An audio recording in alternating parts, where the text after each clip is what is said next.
Hello, welcome to architecture informal. आज के video में हम जानने वाले हैं व्हाट इज एंथ्रोपोमेट्री।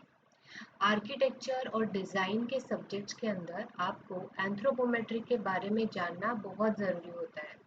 तो ऐसे में हमें पता होना चाहिए कि क्या है एंथ्रोपोमेट्री और हमें ये क्यों सीखना है। तो let's get started. In design career, you must have heard or read about it. What is anthropometry? आपको हमेशा लगा होगा कि ये क्या है, इसके बारे में थोड़ा जानना चाहिए। What is anthropometry? तो देखिए, ये एक स्टडी है ह्यूमन बॉडी मेजरमेंट्स की on a comparative basis is known as एंथ्रोपोमेट्रिक्स.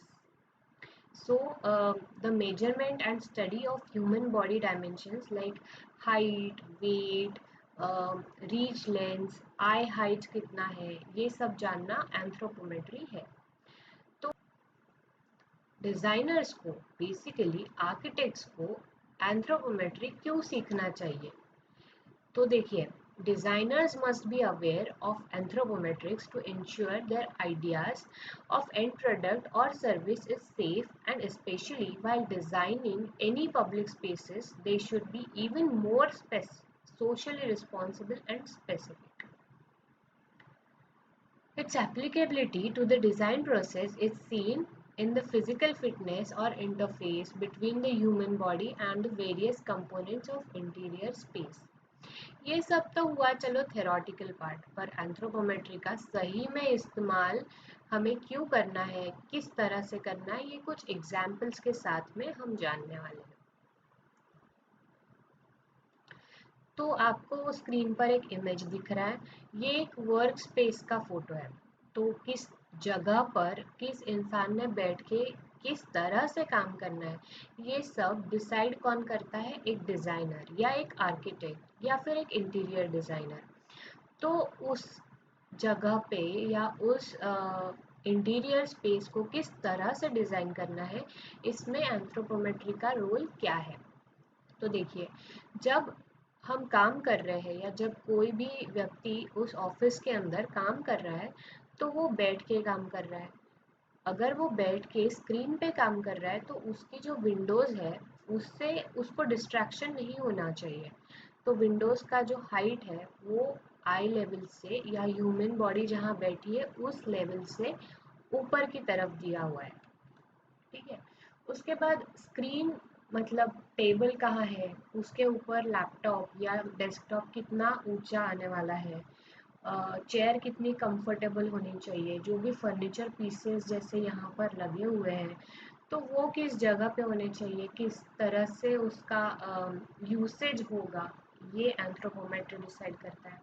उसके बाद ह्यूमन आई लेवल के हिसाब से उसको जहाँ पर लाइट चाहिए वहाँ पर वो मिल रहा है क्या, ये इलेक्ट्रिसिटी की जो लाइंस है वो कहाँ देनी चाहिए, किस लेवल पे वो पेपर पे या कीबोर्ड पे लाइट गिर रहा है, ये भी हमें एंथ्रोपोमेट्री से ही पता चलता है. ठीक है. नेक्स्ट जो इमेज है, इसके अंदर एक इंटीरियर स्पेस है जिसका एक टेबल काउंटर है और कुछ फर्नीचर, ओवरहेड फर्नीचर बनाया हुआ है.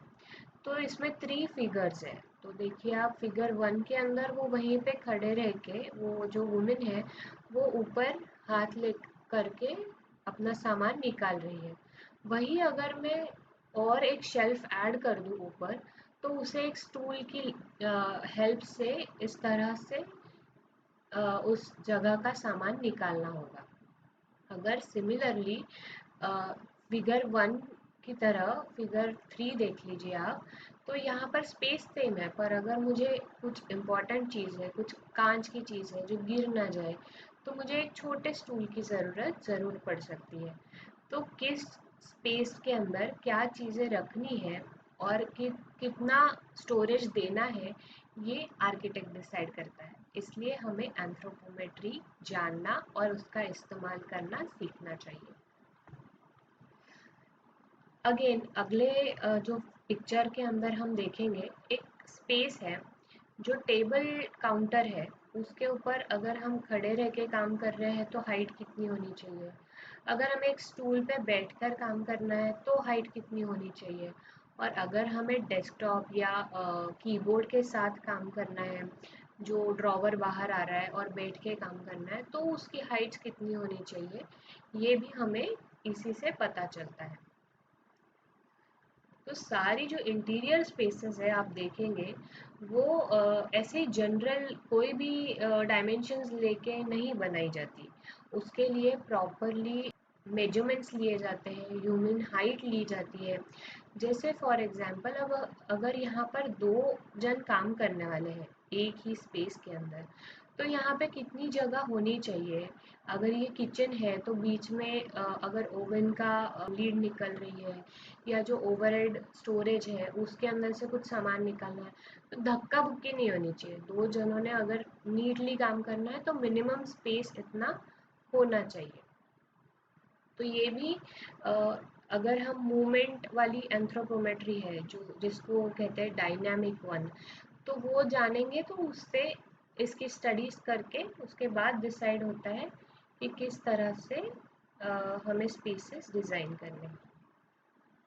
अगेन जैसे मैंने बताया कि लिड निकालनी है ओवन की या ऊपर से कुछ सामान निकालना है, तो साइड बाय साइड किस तरह से काम कर सकते हैं। सो टुडे एंथ्रोपोमेट्री क्यों इम्पॉर्टेंट है ये हमने जाना, किस तरह से उसका usage as a designer as an architect आप अपने करियर में या अपने प्रोजेक्ट्स के अंदर कर सकते हो वो हमने जाना। सो वी नो कि एंथ्रोपोमेट्री एज अ डिज़ाइनर आपके लिए इम्पॉर्टेंट है, but it also plays important role in industrial design, clothing design, ergonomics and architecture. So, statistical data about the distribution of body dimensions in the population are used for to optimize products. अगर ये video आपको अच्छी लगी हो तो like share comment subscribe ज़रूर कर लीजिए। अगर आप हमारा एक टेलीग्राम चैनल है उसे ज्वाइन करना चाहते हो तो डिस्क्रिप्शन में लिंक दी हुई है, उसे ज़रूर ज्वाइन कीजिए। हम नाटा के रिलेटेड एक सीरीज़ लेकर आ रहे हैं, तो अगर आप नाटा 2024 दे रहे हैं तो आपने टेलीग्राम कम्युनिटी ज़रूर ज्वाइन करनी चाहिए। फिर मिलते हैं कुछ और वीडियो के साथ जिसमें से आपको कुछ एजुकेशन मिले और कुछ insights as a designer as an architect आपकी लाइफ में हो। Thank you.